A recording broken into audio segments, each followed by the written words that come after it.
ready for an awesome adventure? All right, so today we're gonna have an incredible adventure together. We're gonna explore some of the coolest places on Earth. But most importantly, we're gonna explore you, why you're awesome. And I wanna share it with you in the most fun way I can, and that's by using some examples from my super ludicrous sport of adventure racing. They have traveled here from every corner of the world. For 10 non-stop days and nights, they must hike, mountain climb, paddle, ride, and race through some of the most captivating yet dangerous terrain in one of the last great wilderness areas on Earth. Now, before you think this is another crazy sports analogy, tell me if this doesn't describe your real life, if you didn't know I was describing a sport.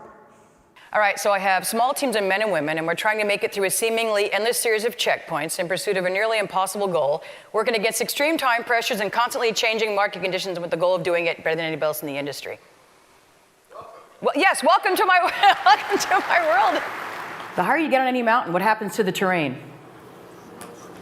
It gets steeper, right? So your ability to continue to get to the next highest peak is not just a matter of you trying harder as an individual. It's not just a matter of reaching up. It's a matter of reaching out to the people around you and creating what I call true human synergy. On the ridge to Eton Peak, the lead teams are learning that things are not always as they seem. There's a fake, false summit. It'll be soul destroying when they get there and realise they've only gone a third of the way and now need to descend and climb higher and higher than ever before. I remember that whole entire section being a very, very difficult one for me.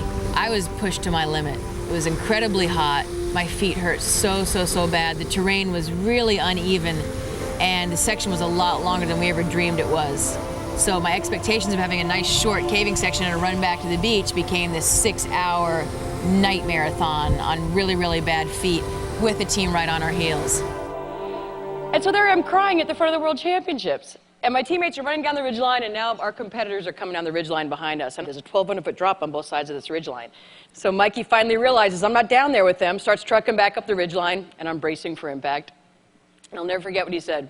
He said, "Okay, Rob, I got a wife and a daughter, and I know that you people have to do this." Then he said, "But there's a difference between people that are going to win this race and people that are about to lose this race. And it's not that people that are going to win this race aren't crying, because this is hard. I don't care. Just keep crying. It's just that people that are going to win the Eco Challenge are crying." And then he grabbed my hand and said, "And they're walking." And bless his heart, he held my hand as I cried and stumbled and made my way down that ridgeline the next several hours. And I realized the man is right. You know, being totally committed to something doesn't mean you don't have a crappy day, right? Being totally committed to something means that you cry while you're walking.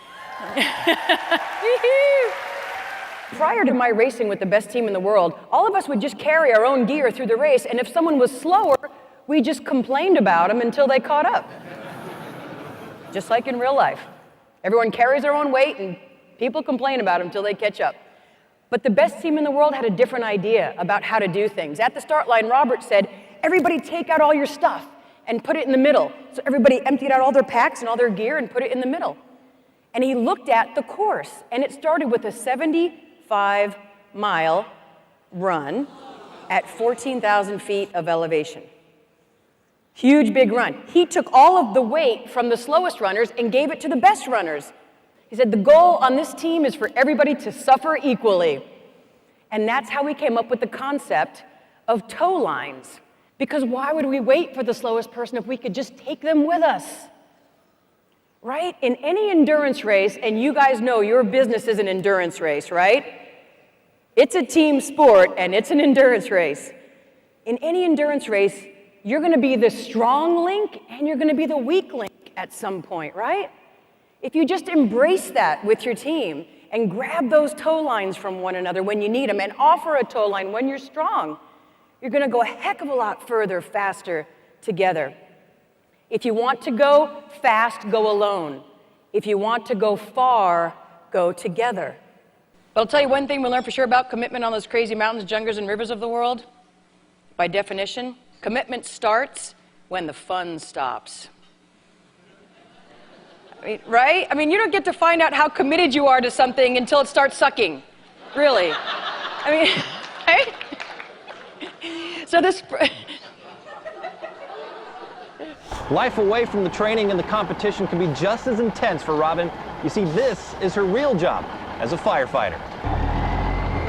We can be called to anything at any time, and we have to be ready for that. And that's what I love about being a firefighter. But it's nice to know that as an athlete and as someone who is strong and has a good endurance background, that if the you-know-what does hit the fan, that I'm going to be able to carry that ladder, to the window. I'm going to be able to carry a person out of there, and that's a good feeling. Are you ultimately ruled by the hope of success or the fear of failure? Now, I learned this lesson the hard way from a good friend of mine. The first time I raced with the best team in the world, and I had been fear of failure person my whole life. So as we're going down the river, I would paddle, paddle, paddle, turn around, paddle, paddle, paddle, turn around. I did this for hours, seeing where our competitors were. And the next time I turned around, he grabbed the top of my head, which was facing backwards, and he physically spun my head back around to face forwards. And he leaned over, and in my ear, he said, "Winning is that way."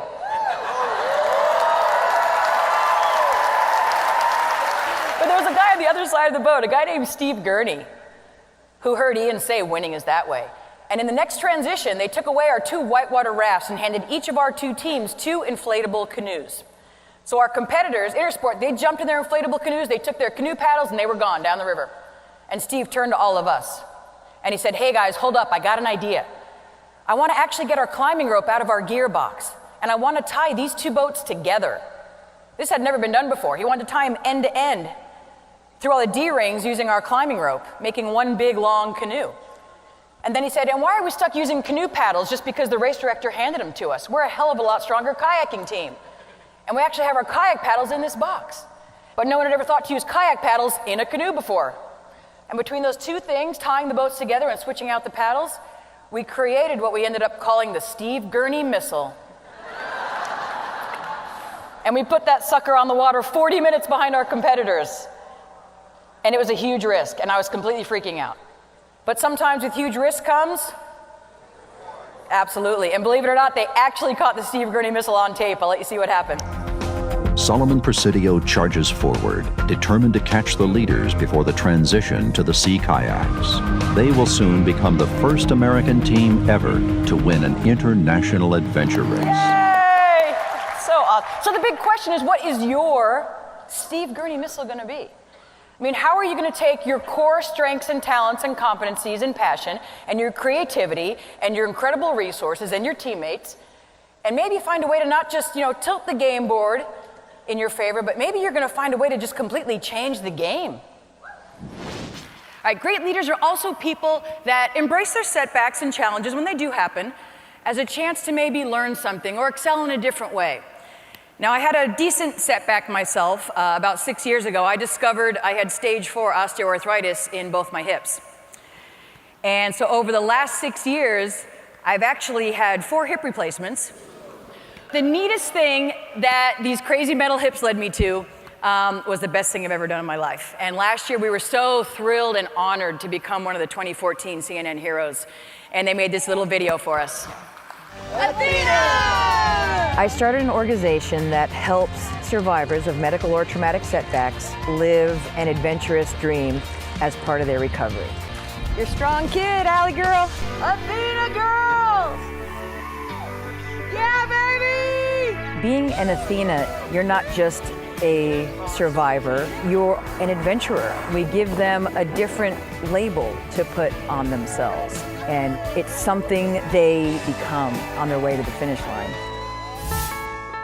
During the adventures, there's a lot of moments where you're questioning whether you can keep going, and I see that in our Athena's faces. Inside, I'm saying, just wait. When you take that next step that you didn't think you could take, and then it's 100 steps you didn't think you could take. And when you're so far over that line of what you ever understood you were capable of, all of a sudden they realize, I can do anything. And that's when I just watch the group and I just get verklempt. Like, to watch them really see themselves, and how amazing they are. That's when I'm like, my work here is done.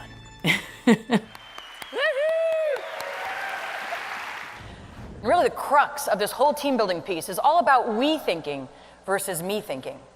There's a world full of teammates for me out here in the world, not a world full of people I have to get over, around, and through to accomplish my goals before the end of the day. This shot right here looks like a team looking at a map. This is actually my top 2 navigators and the top 2 navigators from our biggest competitors in this race.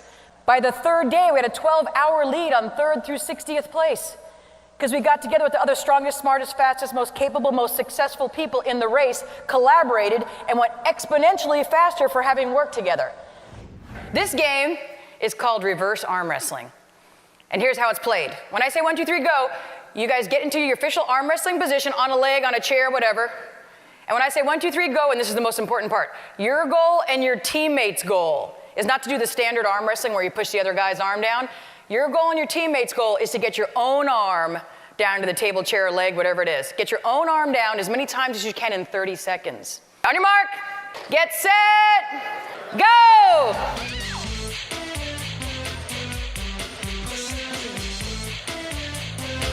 All right, stop, give yourselves a hand. All right, just out of curiosity, how many people got their own arm down 5 times or less? 5 times or less, raise your hand. Ain't no shame in it. 5 times or less. How many people got their own arm down more than 25 times in the 30 seconds? And I especially love doing this right after we talk about this, taking everyone to the top of the podium with you and seeing a world full of teammates. And then I say 1, 2, 3, go, and half the room is like, oh. You're about to blow an artery, trying not to let your own teammate get their own arm down to the table. It's so great, though, because it just shows us, and even the people that went back and forth right away, you probably got to admit that just for a second you had to turn off that little inner competitor, didn't you? You had to find that little switch and go, I got this game. But we're so wired to compete, which is a great thing. It's a fantastic, I'm the biggest competitor going. We're so wired to compete, and it's great. But every day, you get to decide who you're competing with. Every single day, you get to make that decision as a leader. Who really is my competition and who really should be, why shouldn't this person be on my team? And we're also wired to see winning as being something mutually exclusive. In other words, for you to win, it entails everybody else losing.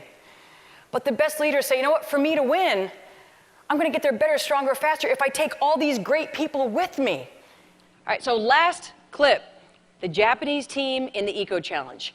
On day 5 of this race, they realized the woman on their team had ripped her Achilles tendon.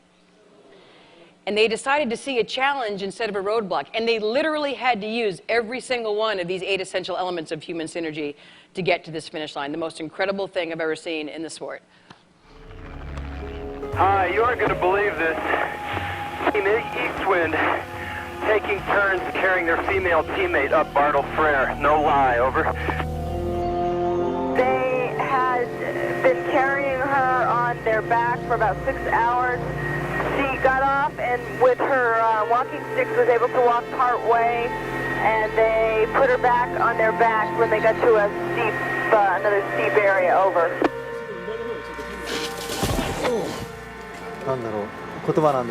So I think this was a test for us to never give up, even under the toughest of odds.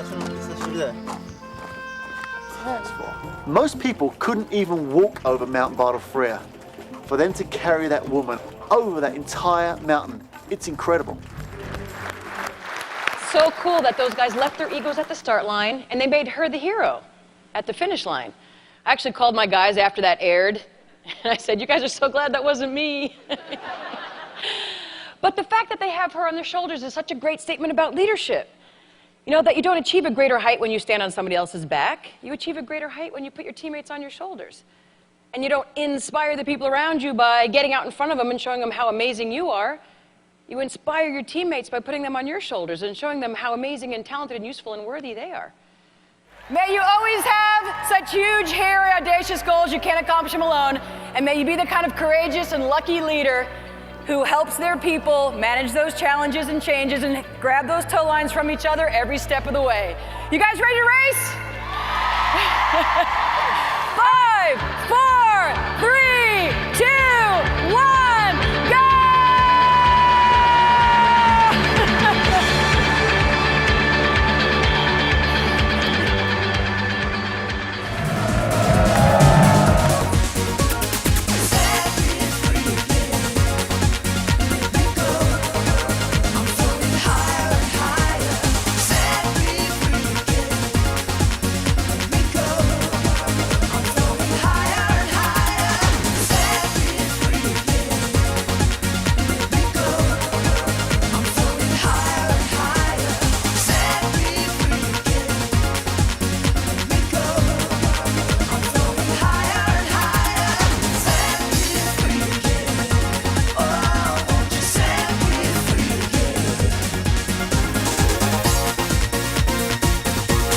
fantastic. She's amazing, amazing. Yeah.